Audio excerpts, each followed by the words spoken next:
जय माँ गंधर्वपुर वासिनी। सद्गुरुदेव एवं गुरु माँ के श्री चरणों में पुत्र का कोटि कोटि नमन। आज हम जानेंगे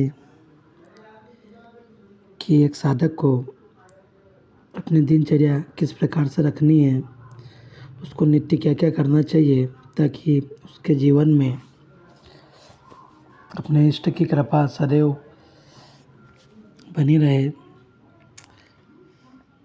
और उसकी शक्तियाँ जागृत रहे। भक्तजनों, मेरे प्रिय साधकों, साधना एक पवित्र यात्रा है जो आपको अपनी यात्रा से जोड़ती है और ब्रह्मांड की अनंत शक्तियों को आपके भीतर जागृत करती है। लेकिन क्या आप हर दिन अपनी साधना को और गहरा करने के लिए तैयार हैं? आज मैं आपको कुछ सरल, शक्तिशाली और प्रभावशाली दिनचर्या बता रहा हूँ जिन्हें हर साधक को अपने जीवन में शामिल करना चाहिए। मेरा आपसे निवेदन है कि आप इसे अपनाएं और अपनी ऊर्जा को चरम तक ले जाएं। सबसे पहले हमें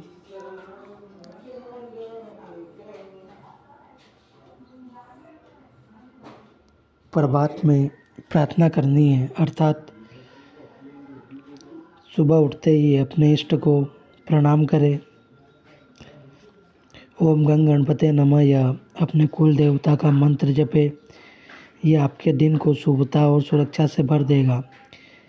यह प्रक्रिया उठते वक्त तुरंत करें। अच्छे मन से इष्ट गुरु और कुल देवी देवता का स्मरण करें। भगवान सूर्य को अर्घ्य दें, अर्थात सूर्यदेव से जीवन ऊर्जा लें। तांबे के लोटे में जल, लाल चंदन और फूल डालकर ओम गृहिणी सूर्याय नमः कहते हुए अर्घ्य दें। यह आपकी आभा को तेजस्वी बनाएगा। नित्य सूर्य को जल देने से जीवन में अनेक प्रकार से लाभ और समृद्धि प्राप्त होती है। ध्यान और श्वास 10-15 मिनट शांत बैठकर गुरु मंत्र का जाप करें। गहरी सांसों के साथ अपनी चेतना को तीसरे नेत्र अर्थात आज्ञा चक्र पर केंद्रित करें। ये तंत्र साधना में गहराई लाएगा। तंत्र में आगे बढ़ने के लिए यह सरल क्रिया अत्यंत चमत्कारिक कार्य करती है। तंत्र साधना और गुरु का द्वारा जो प्रदान आपको मंत्र दिया गया है उसका भी आपको अभ्यास करें, अर्थात अपने गुरु द्वारा दिए गए मंत्र की एक निश्चित संख्या में माला का जाप करें। अगर समय कम हो तो एक माला जाप भी प्रभावशाली है। ये आपकी आध्यात्मिक शक्ति को संचित करेगा। गुरु मंत्र का नित्य जप आपको सदैव रक्षा प्रदान करेगा।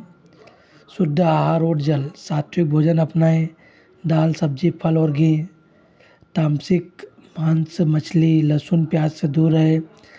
दिन में तुलसी जल या मंत्री जल पिए।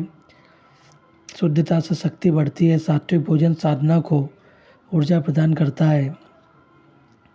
स्वयं को 5 तत्वों से जोड़े, अर्थात दिन में कुछ पल प्रकृति के साथ बिताए। नंगे पैर घास पर चले। पृथ्वी तत्व, जल से स्नान करें। जल तत्व, धूप ले। अग्नि तत्व, गहरी सांस ले। वायु तत्व और आकाश को निहारे। आकाश तत्व, ये आपको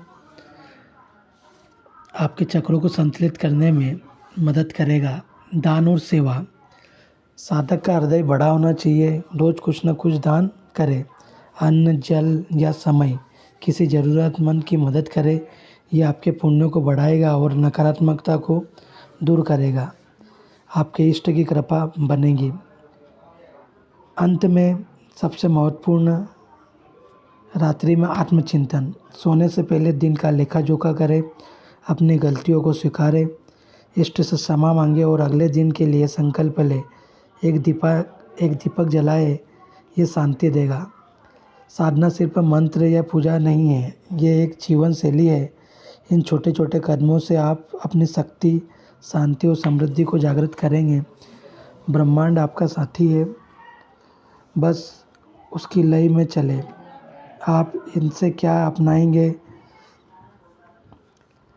यह आप कमेंट में जब बताएं, अपने साधक साथियों के साथ भी शेयर करें।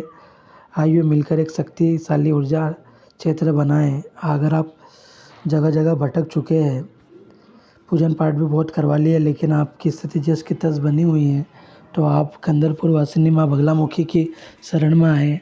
अगर माँ ने आपको साधना के क्षेत्र के लिए चुना है, तो हम आपको मार्गदर्शन बताएंगे। आप स्वयं साधक बनकर अपने जीवन में आने वाली समस्याओं का समाधान करें, दूसरों के भरोसे पर ना रहे। अगर आप माँ की साधना आराधना करना चाहते हैं, माँ की दीक्षा प्राप्त करना चाहते हैं, तो माँ के दिव्य दरबार में संपर्क करें। जय माँ बगलामुखी, जय श्री महाकाल।